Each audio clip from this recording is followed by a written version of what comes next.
Hello बेटा, कैसे हैं आप? आई होप आप लोग सभी ठीक होंगे बच्चे। आज हम अपने क्लास 9 चैप्टर 8 क्लास 9 के चैप्टर 8 गति दैट इज़ मोशन के बारे में बात करने वाले हैं। इससे पहले हमने एक जो वीडियो है इस चैप्टर की वो हम देख चुके हैं बच्चे, जिसमें हमने बात की थी कि गति क्या होती है, विश्राम अवस्था क्या होती है और आपकी गतिज अवस्था क्या होती है। तो इनके बारे में हम बात कर चुके हैं। उसके अलावा हमने बात की थी कि दूरी और विस्थापन दोनों में अंतर क्या होता है। ठीक है, तो दूरी का मतलब होता है कि actual path covered by the object. किसी भी वस्तु के द्वारा जो एक्चुअल में पाथ कवर्ड होता है वो हमारा क्या होता है, वो उसकी दूरी होती है।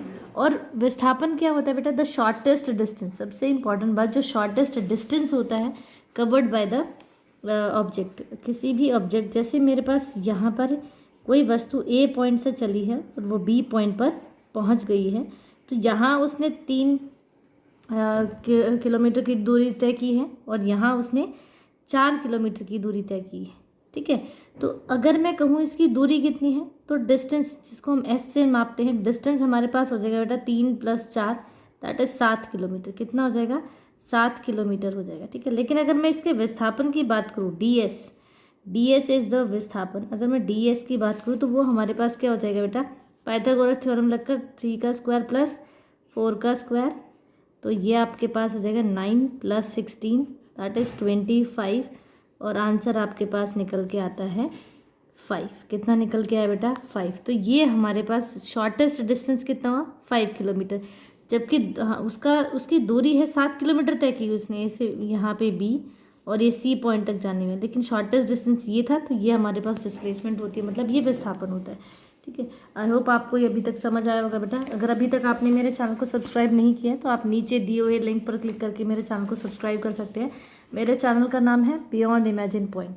चलिए, तो आज हम आगे बढ़ते हैं और हम जो आज बात करने वाले हैं बेटा वो है समान गति और असमान गति, मतलब यूनिफॉर्म मोशन और नॉन यूनिफॉर्म मोशन। देखो बच्चे, यूनिफॉर्म मोशन होता क्या है? यूनिफॉर्म मोशन का मतलब होता है when an object covers, when an मैं बात करूँ when an object covers equal distance, या ट्रेवल्स बोलते हैं इसको, ट्रेवल्स इक्वल डिस्टेंस, कितना? Equal distance in equal interval of time. मतलब एक इंटरवल ऑफ एक स्पेसिफिक टाइम में एक स्पेसिफिक डिस्टेंस को अगर वो तय कर रहा है तो उसको हम कहते हैं कि ये यूनिफॉर्म मोशन है। ठीक है, और अगर मैं नॉन यूनिफॉर्म की बात करूँ तो यहाँ पर क्या होता है, unequal distance, travels unequal distance. दो तरीके से हम इसको बोल सकते हैं, unequal distance in equal interval of time. ठीक है, और हम इसको बोल सकते हैं equal distance in unequal interval of time. ये टाइम मैंने लिखा, अनइक्वल इंटरवल ऑफ टाइम। ठीक है, तो आपको ये याद रखना है कि जब समान होता क्या है, समान दूरी समान समय में तय होती है, समान समय में तय होती है, तो वो हमारा होता है समान गति। ठीक है, जब असमान क्या है, असमान दूरी किसमें? समान समय में, या हम कह सकते हैं कि समान दूरी किसमें? असमान समय में। ठीक है, असमान समय में तय होती है, तो उसको हम क्या कहते हैं बेटा? Non uniform motion. मतलब ये आपका क्या हो जाएगा, असमान गति हो जाएगी। ठीक है, अगर मैं इसके ग्राफ की बात करूँ बेटा, तो इसका ग्राफ कैसा होता है? देखो, हमारे पास जो यूनिफॉर्म एक्सेलरेशन का ग्राफ होता है, यूनिफॉर्म मोशन का जो ग्राफ होता है, वो आपका स्पीड इज इक्वल टू, हमारे पास क्या होता है बेटा, यहाँ मैं लिख देती हूँ, स्पीड इज इक्वल टू होता है डिस्टेंस अपॉन टाइम। और हमारे पास इसका ग्राफ भी क्या होता है, डिस्टेंस टाइम ग्राफ होता है। कौन सा ग्राफ होता है? डिस्टेंस, और डिस्टेंस को हम एस से लिखते हैं, तो इसको एस टी का ग्राफ भी कहा जाता है। जो यूनिफॉर्म मोशन होती है, यूनिफॉर्म मोशन में क्या होता है, ग्राफ आपका बिल्कुल स्ट्रेट लाइन आती है, क्योंकि जैसे यहाँ 1 ये 2 है और ये 1 और ये 2 है, तो equal distance in equal interval of time में क्या होता है, वो तय करता है, इसीलिए वो हमारा क्या रहता है, स्ट्रेट लाइन आती है। ठीक है, क्योंकि समान समय में समान दूरी, 1 घंटे में 1 किलोमीटर, अगले 1 घंटे में भी वो 1 किलोमीटर जा रहा है, तो ये हमारे पास एक स्ट्रेट लाइन आ रही है। ठीक है, तो इसको जो किसका दूरी और समय का ग्राफ होगा, किसका, इसको हम नाम दे देते हैं, ये दूरी और समय का ग्राफ था। किसका? दूरी और समय का ग्राफ था, और ये हमेशा एक सीधी लाइन रहती है। ठीक है, बात समझ आ रही है आपको? Very good. नेक्स्ट है बच्चे, हम बात करें असमान। जब नॉन यूनिफॉर्म है, या तो देखो दो केसेस किए हमने, जो दूरी और टाइम का जो हमने दो केसेस किए कि या तो वो टाइम बढ़ रहा है लेकिन दूरी घट रही है, या दूरी घट रही है टाइम कम लग रहा है, दूरी बढ़ रही है। दैट मीन्स किसी भी तरीके से ये ग्राफ जो है वो स्ट्रेट लाइन नहीं आता। अगर वो ऐसे भी है ना बेटा, तो भी वो हम क्या माने कि ये असमान समय में असमान दूरी तय हुई है, तो ये हमारा क्या है, असमान गति का ग्राफ है। ठीक है, तो ये कैसा भी ग्राफ हो सकता है। इंस्टेड ऑफ दिस अगर कोई भी ग्राफ है तो वो हमारा असमान गति के लिए होता है। ठीक है, मतलब नॉन यूनिफॉर्म मोशन के लिए होता है। ठीक है, अब हम बात कर रहे हैं बेटा, जब भी कोई भी वस्तु अगर वो अपनी गति से जा रही है तो दो चीज़ें होती हैं, या तो उसकी स्पीड बढ़ती है या उसकी स्पीड क्या होती है, कम हो जाती है। मतलब या तो किसी ऑब्जेक्ट की गति अगर वो चल रही है, या तो स्पीड उसकी क्या हो जाएगी बच्चे, इंक्रीज हो जाएगी, या उसकी स्पीड क्या होगी, डिक्रीज हो जाएगी। ठीक है, तो दो केसेस होते हैं, आइदर इंक्रीज मतलब या तो बढ़ जाएगी उसकी गति, या क्या हो जाएगी, घट जाएगी। तो इन दोनों ही केसेस में ऐसी गति जिसमें ऐसा मोशन जिसमें गति क्या हो जाए, बढ़ जाती है, उसको हम कहते हैं एक्सेलरेशन। क्या कहते हैं बेटा, एक्सेलरेशन कहते हैं। और जिसको हिंदी में हम कहते हैं एक्सेलरेशन को हम कहते हैं त्वरण। क्या कहते हैं, त्वरण कहते हैं। ठीक है, और जिसमें गति उसकी घट जाती है उसको कहते हैं रिटार्डेशन। क्या कहते हैं, रिटार्डेशन। तो इसको हम कहते हैं रिटार्डेशन, और हिंदी में इसको हम कहते हैं मंदन। क्या कहते हैं, मंदन। तो हम दो कॉन्सेप्ट के बारे में बात करने वाले हैं, पहला है एक्सेलरेशन और दूसरा है रिटार्डेशन। ठीक है, एक्सेलरेशन क्या होता है, जब व्हेन एन ऑब्जेक्ट, या हम कहें when motion of a body increases with time. हम एक्सेलरेशन को कैसे डिफाइन करते हैं बेटा, एक्सेलरेशन दैट इज, एक्सेलरेशन को हम हिंदी में कहते हैं त्वरण। ठीक है, त्वरण क्या होता है, त्वरण होता है इंक्रीज। हम क्या बोलते हैं, when motion of a body, when motion of a body increases with time. क्या हो रही है वो, इंक्रीजेज विद टाइम। अगर वो टाइम के साथ इंक्रीज हो रही है तो उसको हम कहते हैं कि त्वरण हो रहा है, मतलब एक्सेलरेशन होती है। अगर मैं हिंदी में बात करूं तो यदि किसी वस्तु, कोई भी वस्तु है, समय के साथ साथ उसकी गति लगातार बढ़ती रहे, समय के साथ साथ वस्तु की, इसको हम हिंदी में लिखेंगे, वस्तु की गति समय के साथ साथ बढ़ती है, समय के साथ साथ बढ़ती है तो उसे त्वरण कहते हैं। क्या कहते हैं बेटा, त्वरण कहते हैं। ठीक है, तो उसे त्वरण कहते हैं। हम सबसे इम्पॉर्टेंट बात, ये तो था त्वरण। अगर मैं बात करूँ रिटार्डेशन, किसकी बात करें बेटा, रिटार्डेशन दैट इज, अगर मैं हिंदी में बात करूँ तो रिटार्डेशन को कहते हैं मंदन। देखो नाम से ही समझ आना चाहिए, मंदन मतलब मंदी हो रही है चीज़, कोई भी चीज़ चल रही है तो उसकी स्पीड क्या हो रही है, या तो इंक्रीज कर रही है, या उसकी स्पीड क्या हो रही है, डिक्रीज कर रही है। जब उसकी स्पीड इंक्रीज कर रही है तो वो मेरा क्या था, एक्सेलरेशन था। और जब स्पीड कम हो रही है, मतलब समय के साथ साथ क्या हो रहा है बेटा, समय के साथ वस्तु की गति धीमी हो जाती है। क्या हो जाती है, वस्तु की गति जब वो धीमी हो जाती है तो उसको हम क्या कहते हैं, रिटार्डेशन कहते हैं। मतलब उसे हम क्या कहते हैं, मंदन कहते हैं। ठीक है, एक सबसे यहाँ पे जो इंटरेस्टिंग बात है वो ये कि हम रिटार्डेशन को भी छोटे ए से डिनोट करते हैं, इसका सिंबल छोटा ए होता है। और एक्सेलरेशन जो होती है, एक्सेलरेशन को भी हम स्मॉल ए से ही डिनोट करते हैं। ठीक है, तो दोनों को हम ए से ही लिखते हैं, दोनों का मतलब भी सेम होता है, मंदन और त्वरण, मतलब रिटार्डेशन और एक्सेलरेशन में। सिर्फ एक्सेलरेशन में क्या हो रहा है, गाड़ी की स्पीड बढ़ जाती है तो वो एक्सेलरेट हुई है गाड़ी, और अगर वो स्पीड कम हो गई तो वो रिटार्ड हुई, मतलब वो मंदन हो गई उसमें। ठीक है, वो उसकी स्पीड क्या हो गया, कम हो गई है। तो ये आपको ये छोटी सी बात है जो याद रखनी है, जब स्पीड बढ़ रही है तो क्या हो रहा है, वो एक्सेलरेशन हो रही है, मतलब उसमें त्वरण हो रहा है।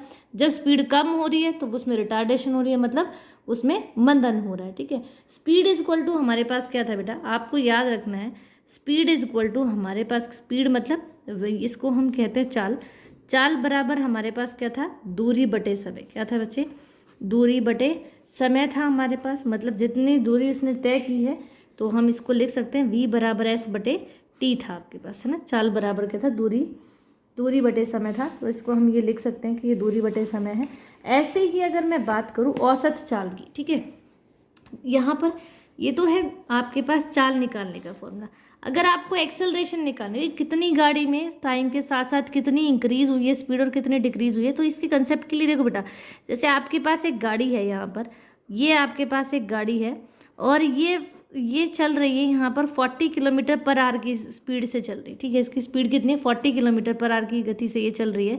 लेकिन आगे रोड बिल्कुल साफ था और धीरे धीरे 5 सेकंड के अंदर, एक टाइम मैंने बोल दिया यहाँ पर, क्या बोला, 5 सेकंड के अंदर जो गाड़ी थी उसकी जो गति है वो बढ़ गई, क्या हो गई, 40 की थी, और उसने धीरे धीरे अपनी गाड़ी की गति को कितना बढ़ा लिया बेटा, 60 किलोमीटर पर आवर कर दिया, ठीक है। तो पहले वो कितनी थी, 40 किलोमीटर थी, और अब बढ़ के उसकी गति कितनी होगी, 5 सेकंड में उसकी गति जो थी गाड़ी की, जो स्पीड थी वो बढ़कर 60 किलोमीटर हो गई, ठीक है। इसका मतलब यहाँ क्या हुई है, क्या हुई है, यहाँ पे एक्सेलरेशन हुई है। क्या हुई है बेटा, एक्सेलरेशन, मतलब यहाँ पर हुआ है त्वरण। क्या हुआ बच्चे, यहाँ पर हुआ है त्वरण, जिसको हम छोटे ए से डिनोट करते हैं, ठीक है।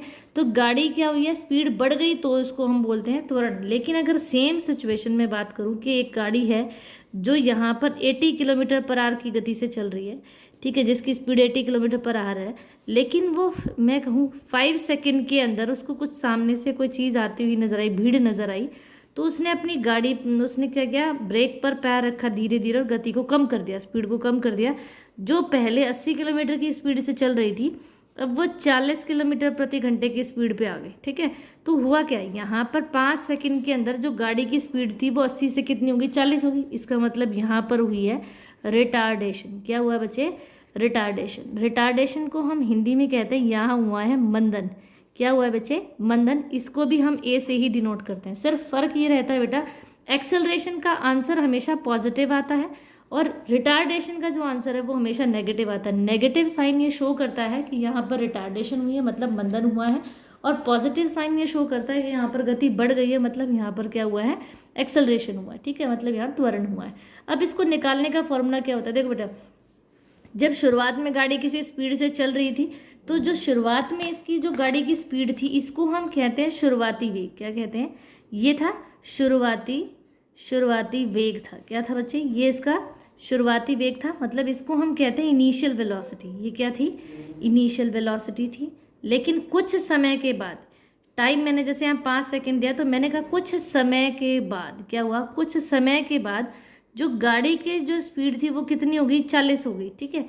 80 से वो चल रही थी, लेकिन कुछ 5 सेकंड के बाद वो कितनी हो गई, 40 हो गई। तो अंतिम वेग कितना हुआ, देखो, जो चल रही थी वो शुरुआती वेग हो गया, और जब पहुंच गया कुछ समय के बाद वो कुछ चेंज हो गया, वो जो चेंज हुआ वो अंतिम वेग होता है, ठीक है। क्या होता है, वो अंतिम वेग होता है। तो एक्सेलरेशन बराबर, यहाँ पर आपको जो फॉर्मूला डिराइव हुआ हमारे पास, एक्सेलरेशन बराबर होता है, मतलब त्वरण या मंदन बराबर होता है ए, ये हमारे पास त्वरण है या आपकी मंदन है, दैट इज इक्वल टू, इसको इनिशियल वेलोसिटी को हम छोटे u से डिनोट करते हैं, समय को हम t से डिनोट करते हैं, और अंतिम वेग को हम छोटे v से डिनोट करते हैं। तो अंतिम वेग माइनस क्या करेंगे, शुरुआती वेग बटे t, मतलब समय, लिया गया समय।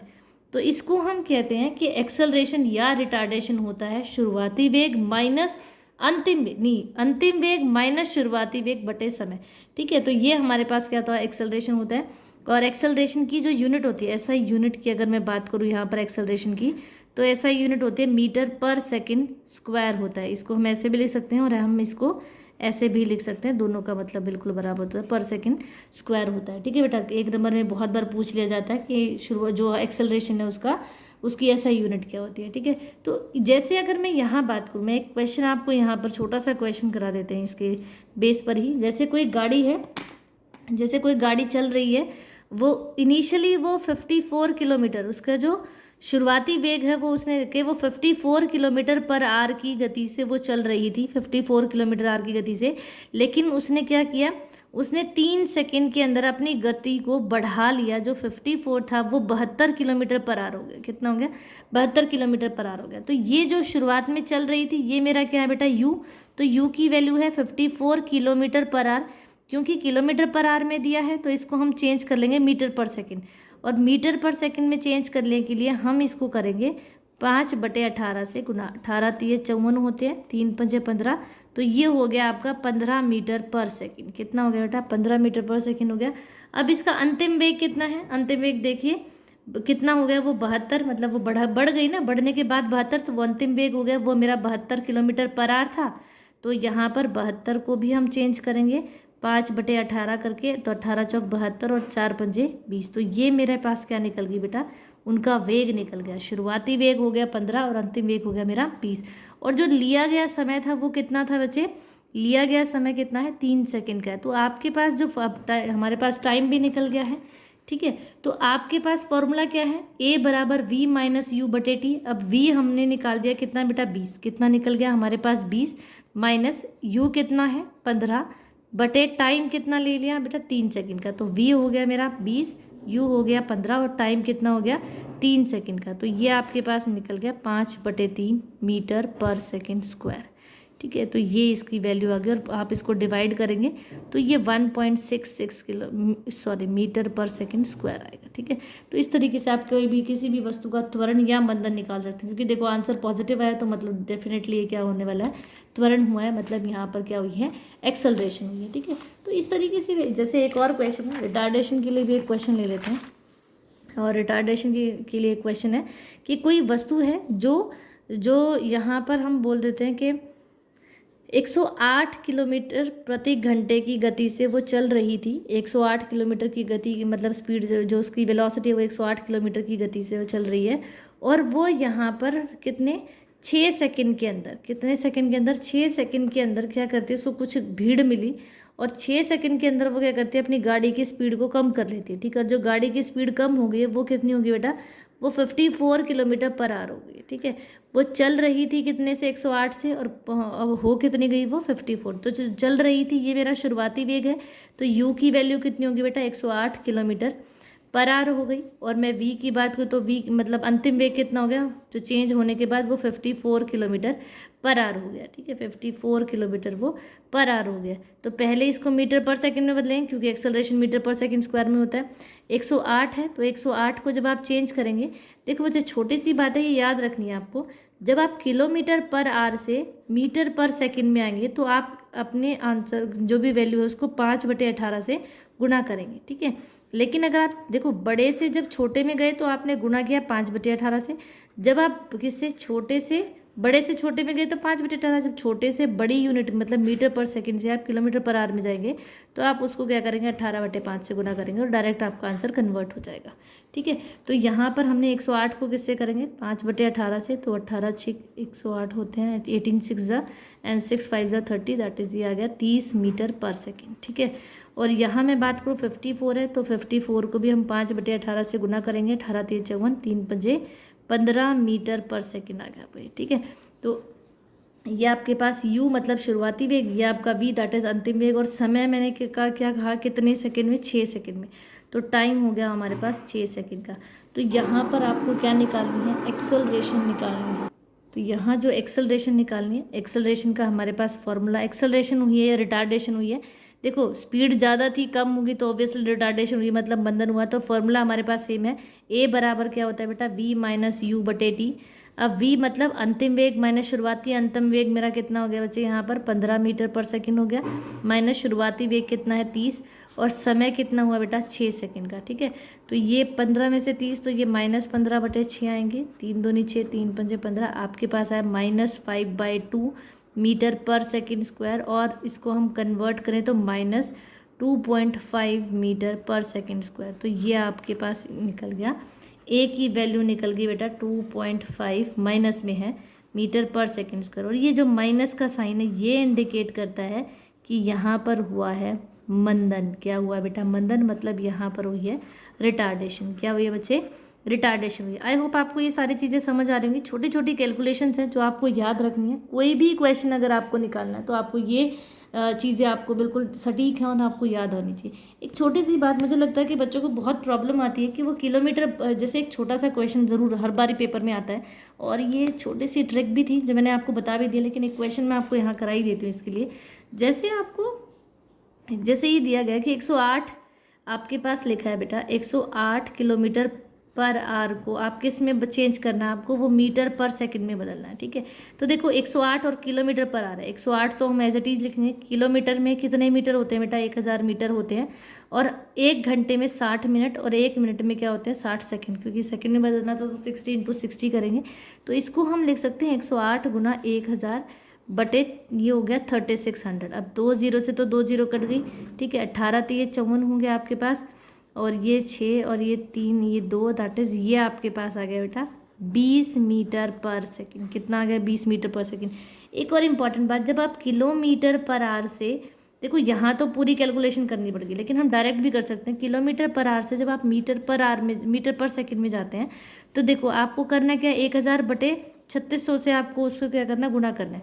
लेकिन जब आप इसको पूरे को काटेंगे ना बेटा, तो ये काट के हमारे पास 5/18 गया। मतलब आप 1000 बटे 3600 की बजाय आप 5/18 से 5/18 से भी इसको मल्टीप्लाई करेंगे। जैसे मैं ऊपर वाले क्वेश्चन को सीधा ये ना करके 5/18 कर दूँ, तो ये आपके पास 6 और ये आपके पास 6 आया बच्चे, ये 30 आएगा यहाँ पे, ये आपके पास 30 मीटर पर सेकंड आ गया, ठीक है। तो आप इसको 5/18 भी कर सकते हैं। जब आप किलोमीटर से किस में जाएंगे, मीटर पर सेकंड, तो आप 5/18 से मल्टीप्लाई करेंगे। और अगर आपको मीटर पर सेकंड से किलोमीटर पर आवर में आना है, तो आप क्या करेंगे, इसी को आप पलट देंगे, ठीक है। तो आप 18/5 से मल्टीप्लाई करेंगे, ठीक है। तो इस तरीके से आप अपने किसी भी क्वांटिटी को किलोमीटर पर आवर से मीटर पर सेकंड में चेंज कर सकते हैं, और मीटर पर सेकंड से आप किलोमीटर पर आवर में चेंज कर सकते हैं, ठीक है। आई होप आपको आज की क्लास समझ आई होगी बेटा। अगर आपको कोई भी डाउट है तो आप नीचे दिए हुए कमेंट सेक्शन में मुझे आप कोई भी क्वेश्चन अपना आप पूछ सकते हैं, ठीक है। आई होप आपको सारी चीज़ें समझ आ रही होंगी बेटा। Please share and subscribe my channel, क्योंकि आप मेरे चैनल को सब्सक्राइब करते हैं तो मुझे बहुत अच्छा लगता है और मोटिवेशन मिलता है कि यस, बच्चे पसंद कर रहे हैं इन चीज़ों को और उनको अच्छा लग रहा है, तो मुझे मोटिवेशन मिलता है कि मैं आपके लिए और अच्छे से वीडियोस बना सकूं। चलिए, तो सब्सक्राइब माय चैनल, नीचे दिए हुए लिंक पर क्लिक करके आप मेरे चैनल को सब्सक्राइब कर सकते हैं। आज के लिए इतना ही। Thank you.